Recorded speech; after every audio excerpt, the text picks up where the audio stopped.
Continuing on with the issue of civil disobedience, this is something that is now beginning to increasingly raise its head as more and more people around what used to be the free world, the Western Hemisphere, including places like Australia and New Zealand, Ireland, Great Britain, and so on, are realizing that there is now a very serious agenda. This agenda contains, this vendetta against the people contains numerous things. One of them is the normalization of the sexualization of children. And we've seen this for the first time in Ireland. David Icke was talking about it for 20 years. And people laughed at David Icke, and people said, he's a wacko. And a lot of the stuff that he came out with over the past 20 to 25 years, there was a lot of very questionable stuff he came out with. It would be only a fool who would suggest that everything David Icke said was true or was serious. But David Icke had always said, and he said it absolutely consistently, and he has to be praised for it, that there is an agenda, a global agenda, to normalise the sexualisation of children. We've seen it this year in Ireland. So it's not a conspiracy theory to say that they've got a vendetta against us. It looks like it's true. There's an interesting video circulating today on Facebook of a pregnant woman in Australia. I think, off the top of my head, that it's Melbourne.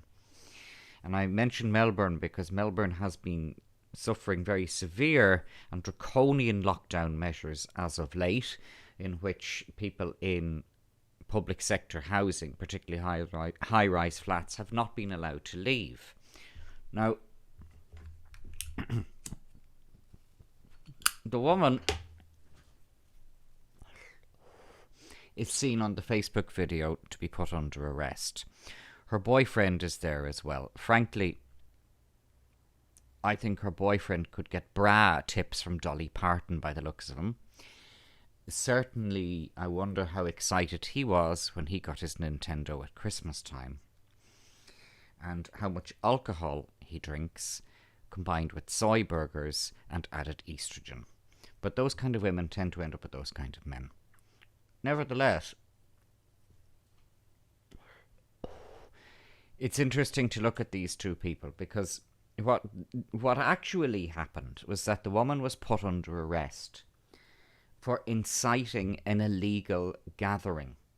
Now, Peter Hitchens quite correctly says these gatherings should not be illegal. He's right, but they are illegal under very questionable and offensive and draconian lockdown laws, but they are illegal. So if you are going to take on those laws and deliberately flout those laws, you should not be surprised if you get a knock on your door from the old Bill. So she gets a knock on her door from the old Bill, and she's surprised. And she's shocked.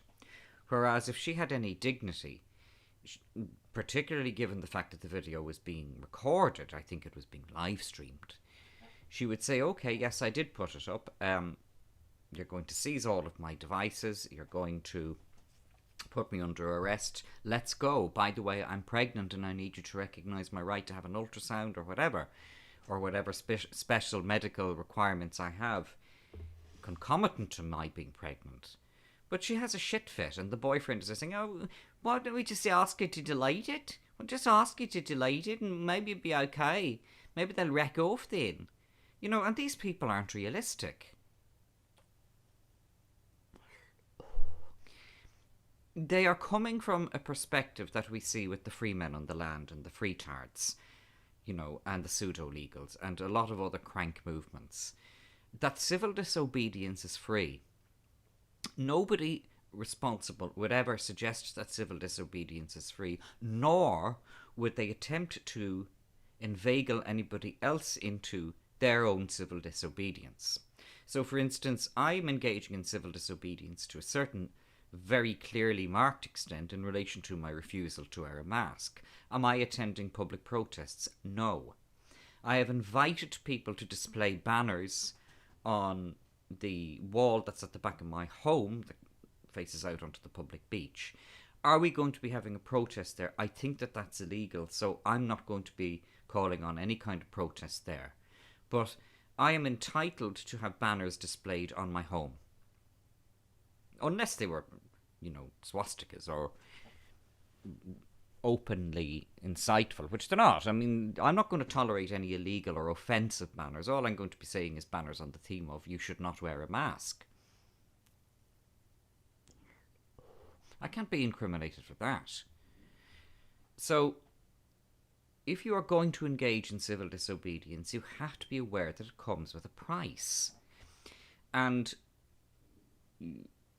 particularly if you're engaging in civil disobedience, which includes a specific flouting or contravention of laws, then you're going to be arrested for it. There were laws in Nazi Germany and laws in the areas that Hitler occupied in Europe, which said, for example, that Jewish people had to show up at labour camps. They'd get papers in the post and they'd say you have to show up at a labour camp tomorrow. That Jewish people had to wear yellow stars and so on and so forth. They were laws. They were legal. Didn't make it right.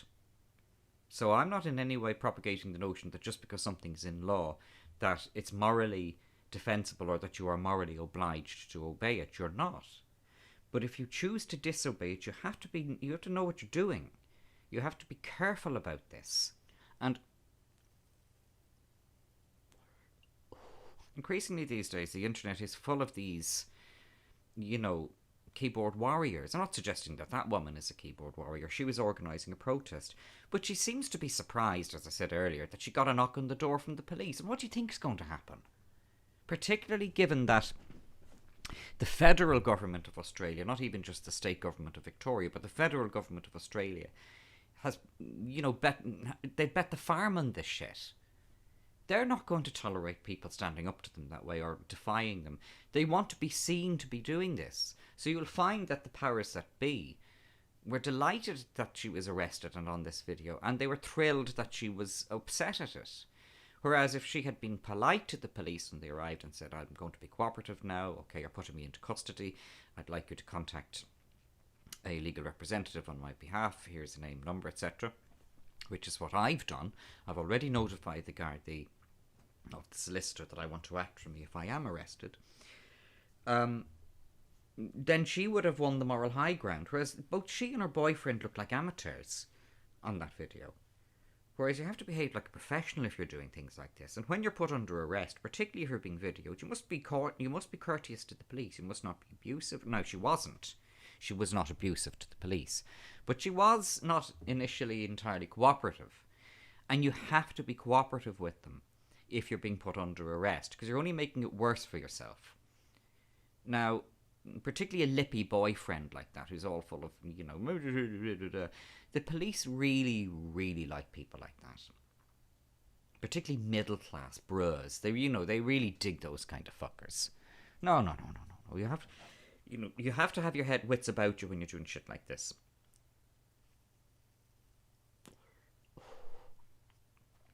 And again, they were raising the issue of incitement. Now, is it reckless for a person to incite others to join their bandwagon? It could well be.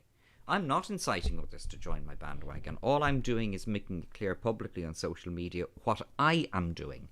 I am not suggesting that I want any support or help from anyone. I went for years on my own without anyone supporting me, with neighbours and locals in the place where I live, condemning me, with the owner of a local hotel spreading rumours that I was a violent criminal. I went on my own with this.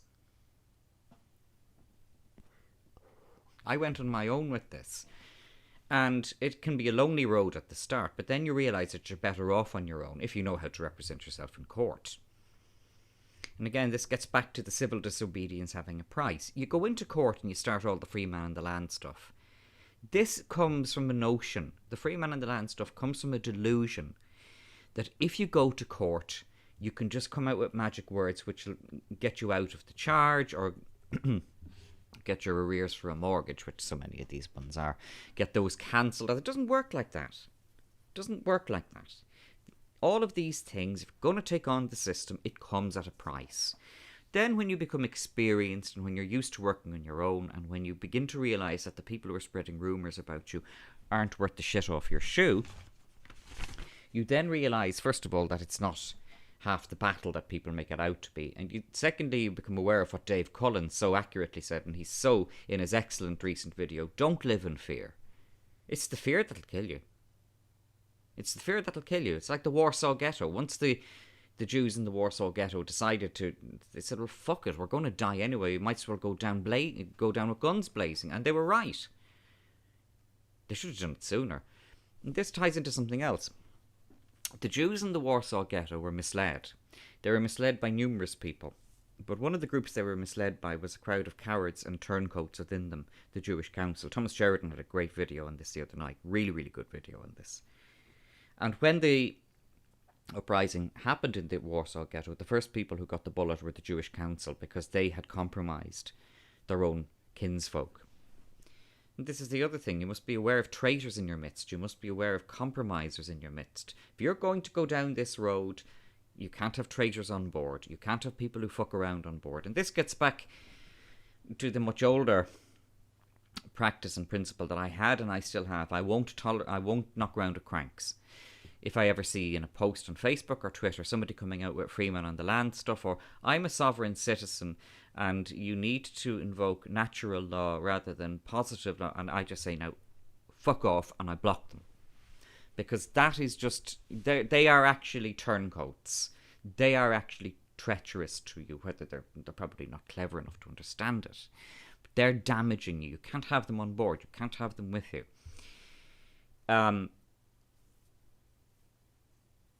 I decided to take on the system. I got more serious. I got my red pill, really, at the end of 2012. I haven't looked back.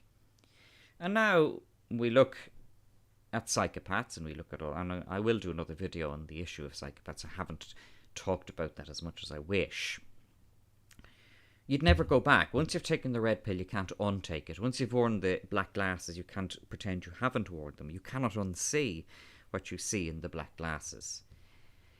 A lot of people now are still in a great state of distress, and if we look around Ireland in particular, but I'm sure it's the case in Australia, it's the case to an extent in Britain. But the equivalent for the people in the Warsaw Ghetto in Ireland today are those who are still trying to glean their information from RTE and the Irish Times. There's people like myself out there. There's people like Thomas out there. There's people like the brilliant Dave Cullen out there. Brilliant Dave Cullen out there. We're trying to get the message over to people. Dave's a great video editor. And his material and his delivery and his narration is just superb. It's TV quality, the stuff Dave Cullen comes out with. It's broadcast quality. We're doing our best to get the message out, but we are being suppressed. And the same happened to the people in the Warsaw Ghetto. They needed to know that they had to just stop tolerating this. They had to fight to the last man, and they did. And more than one of them actually survived where they knew they wouldn't have otherwise. So, again, the equivalent in Ireland today of the Jewish Council is the mainstream media. Particularly, I mean, there's other branches of the mainstream media, but particularly RTE and the Irish Times. And their conduct and their treatment of the people of this country, the people who, that shrinking and evaporating middle group who put their trust in RTE and the Irish Times, they're the same as the people who put their trust in the Jewish Council. What the Jewish Council did was unforgivable, and they deserved what they got.